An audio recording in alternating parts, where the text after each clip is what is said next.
Hey guys, and welcome to another review for 11/22/63. Today I'll be talking about episode 4, The Eyes of Texas. Written by Bridget Hales and Quentin Peoples. Alright, this episode really starts off with a rather sort of disturbing image to me. It sort of brings back it sort of reaffirms the idea of how, politically motivated Oswald could have been to, be thrown up into the whole conspiracy of killing Kennedy. Basically, what happens is the episode kicks off with him stripping down a rifle, and as he's doing it, quite creepily enough, he actually is sort of trying to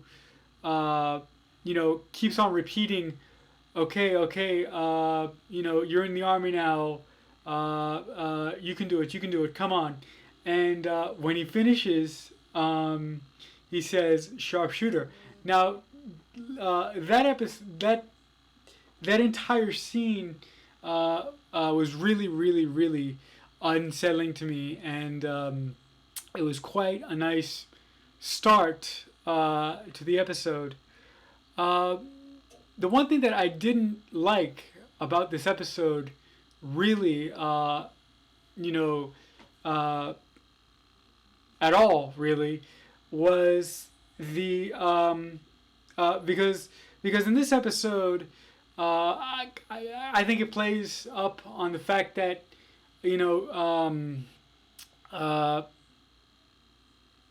Jake is really starting to get comfortable with what he's doing, and he's really starting to fall in love with Sadie, and their relationship is really starting to progress.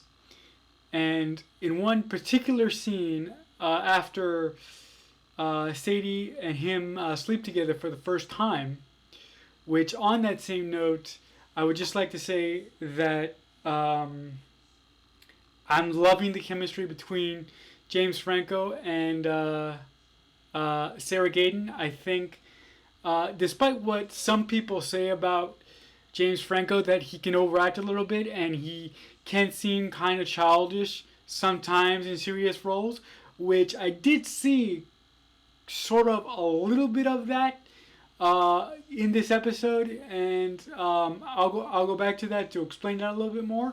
But I did think that the chemistry in between them, specifically in this scene, was great.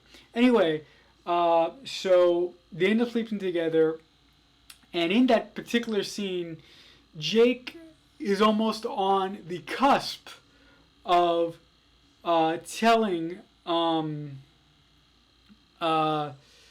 Sadie who he is, but he is rudely interrupted when someone slips an envelope under the door. That envelope, once Jake gets up and he opens the envelope and to see what's in the envelope, obviously. In the envelope is basically two pictures of Jake and Sadie, being romantic and kissing. And here's where the thing comes in that I really didn't like. Throughout the episode, we see POV shots of someone constantly watching Jake in various scenes, and because of that, Jake continuously thinks that it's the CIA, that they must be getting close, that the CIA is somehow on to their plan. But I thought that most of those scenes were a little bit heavy-handed, and a little bit overcooked. I mean,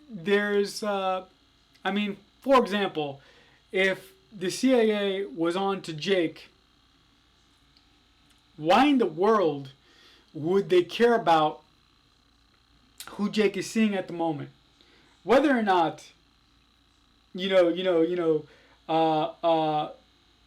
CIA is onto the fact that Jake is there to prevent something, and if he's there to prevent something, how would the CIA figure out that he knew what they were planning to do in the first place? Okay? And second of all, my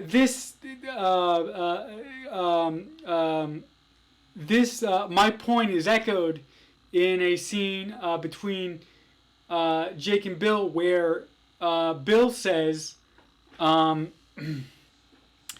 if the CIA was onto us and if they wanted to kill us, why don't they just poison us or kill us with a dart gun or something?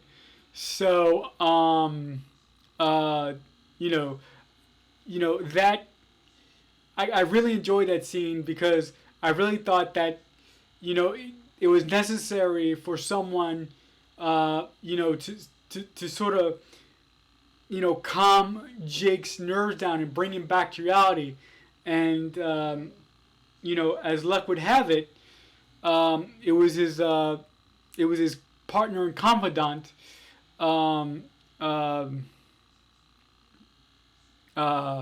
Bill. One thing that I continue to enjoy about the series is the way that Jake takes on the world that he's in by using modern day by using his modern day sensibilities to sort of astound people and talk his way out of situations.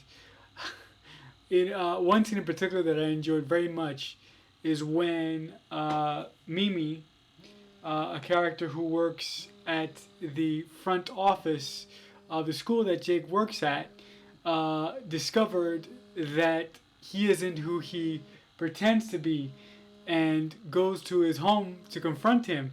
And the way that Jake gets out of it is he basically lies to Mimi's face and gives her the plot of possibly the best mob movie of all time, The Godfather, as a way to cover himself up, which I thought was phenomenal, and it was a really great scene to see, and I really enjoyed it a lot.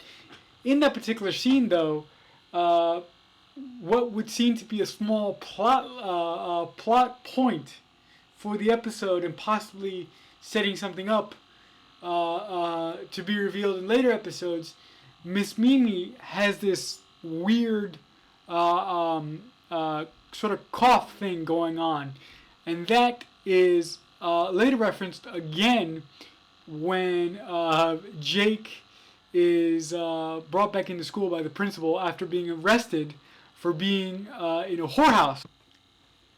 I thought this episode, unlike previous others, where it really focused on the conspiracy theory and the overall mystery that the show presents of was Lee Harvey Oswald, really responsible for the assassination of President John F. Kennedy, or was there something else behind it?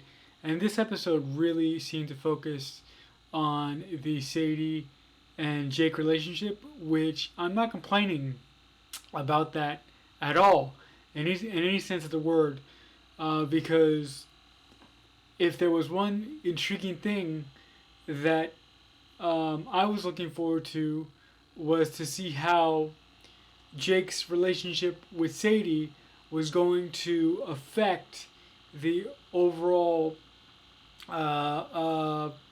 uh, picture of the show and going to affect, in particular, Jake's mission. As those of you who watch the show know, Jake's friend, Al, who initially asked him to go back in time in the first place, told him that every time that he tried to save someone in the past and try to change the future, that this unforeseen element would pop up and would stop him and would try and fuck with him to the point of you know, it was almost as if to say the past didn't want to be changed. And that quote rang through my head in the last scene of this particular episode, when Sadie came to Jake's house, and he wasn't home at the time, and she was walking through his house, and while she was walking through his house, a figure of a tall, dark man in a coat and wearing a hat was behind her. Now, what ran through my head first was, holy shit, this is the past pushing back. But then I thought, what if that little son of a bitch, Sadie's ex-husband, who played a bigger part in this particular episode because he came back to try and reconnect with Sadie after she had sort of run away from him because of it's safe to say that he had some kinky desires in the bedroom, and that really wasn't to Sadie's liking. So initially I thought it was past, and then more stupidly I thought that this guy could be initially real, and this guy could just be there to show that Jake is hiding something, that he can't be trusted. But I tend to disbelieve that theory. Anyway, what happens at the end of the scene is really really put a great capper on the episode, despite it being kind of slow and it being kind of a drag, and the whole thing about the CIA and James Franco's kind of overacting a little bit in some particular scenes talking about the CIA that I thought weren't necessarily needed. That's a script thing. I don't really blame James Franco for that. Anyway, the scene ends with Sadie finding a recording of Lee and Marina having sex that was taped by Bill earlier on in the episode. And when the scene plays as Sadie walks into the room and sees the tape recorder, and she presses it and she hears Lee and Marina having sex, and a couple seconds later the episode ends with Jake walking into the room and Sadie turning around, giving this great look, by the way, and just saying, "Who are you?" So I thought that was a spectacular way to end this particular episode.